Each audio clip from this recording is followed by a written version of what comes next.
Most online revision advice is absolutely terrible. If revision advice online worked so well, then why are so many students burnt out and failing?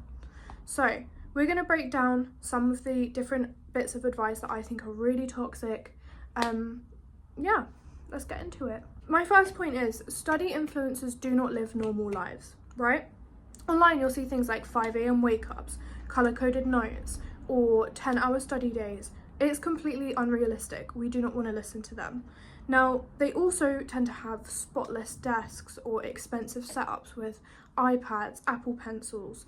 They have all the equipment that you might look at and think, oh my god, I need this to revise. You don't. You can do a bit of revision, probably better than they do, with a pen and a piece of paper. That's all you need. So they tend to overcomplicate a little bit. Most students are exhausted after school, right? You don't have time to do these 5-hour, 10-hour long bursts of revision. You do not have time. You do not have energy.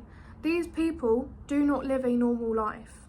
Some of them aren't even doing their GCSEs. They are just showing you how they did it, which is a lie, by the way. No one revised like that. I know I didn't. So we shouldn't listen to what they're saying, basically. Students think they're failing because they do not revise like influencers, when the influencers themselves probably aren't revising like that at all. Number 2, active revision is much more important than pretty revision.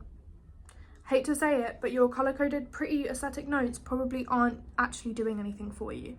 And the person who has messy notes that you can barely read, they probably retained a lot more of that information. Writing notes repeatedly to try and get them to look as nice as possible.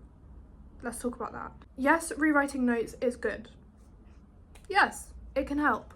But at a critical stage towards the end of your year 11, or if you're in year 10, towards the bit closest part before your year 10 mocks, rewriting notes is going to do nothing for you. That's the kind of revision that you want to be doing before, not this close to the exams. So we're going to completely bin that off. That's not important. Making beautiful flashcards. Some people make flashcards look so nice. They make them look amazing, and then they never use them again. They do it for the video and they never ever use them again. Again, that's something that's useless. Using flashcards, yes, is good. Making them and then never using them again, bad. Another thing that you tend to see them do is they spend 4 hours organising their revision to make it look so beautiful on the camera, but then they never actually revise. Everyone online is LARPing. Everyone is lying about what they are doing. Revision should feel mentally difficult. If it feels too easy, then you're not actually revising, right? This is why I always say go for the topics you find harder over the ones you find easier, and it should feel difficult. That is how you know that you are actually getting that information into your brain, because if you are constantly going over things that you think are easy, then what is the point of actually revising, because you know that you already know that topic. Some good techniques that will help you actually revise. Blurting, so where you pick a topic, spend 5 minutes writing everything that you know down, everything that you know from that topic down on the page. Then you go back afterwards, read the textbook, add in anything that you missed with a different colour. That is a good revision technique.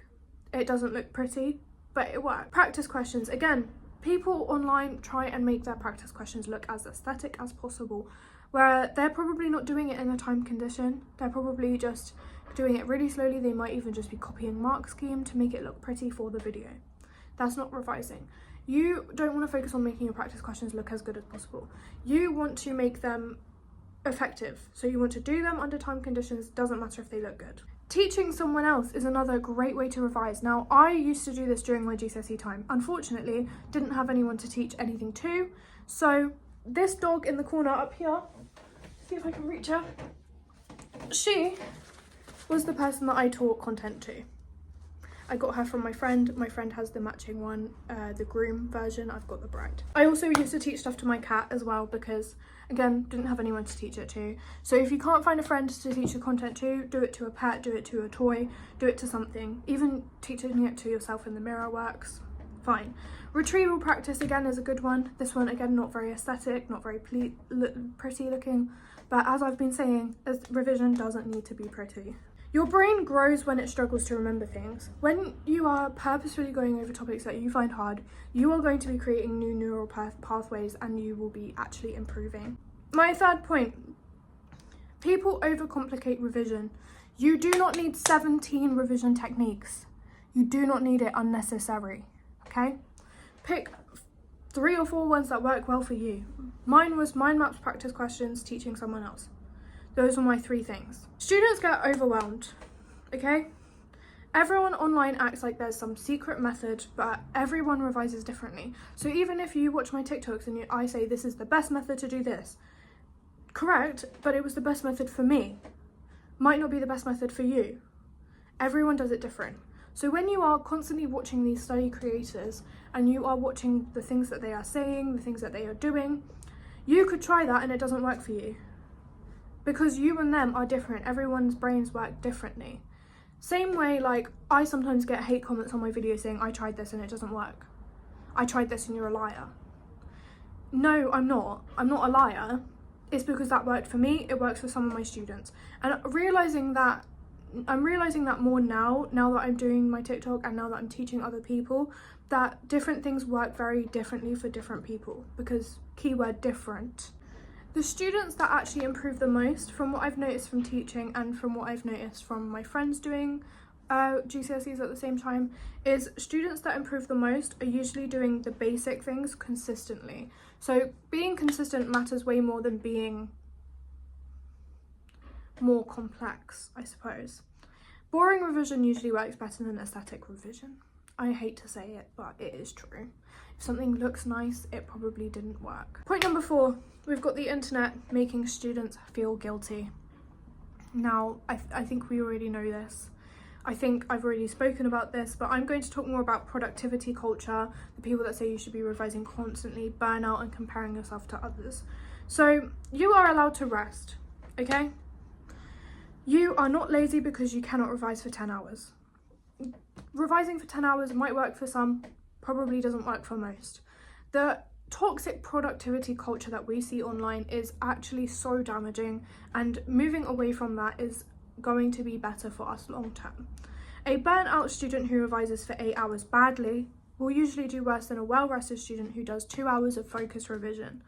Who do you want to be? Do you want to be the student who revises for 8 hours and does bad? Or do you want to be the good student who revises for 2 hours maximum and does really well? Short practical sessions consistently over a long period of time are actually better than focusing everything into one day 10 hours long. Consistency, practice questions, learning from mistakes, sleep, realistic goals. These are the things that are going to make you better.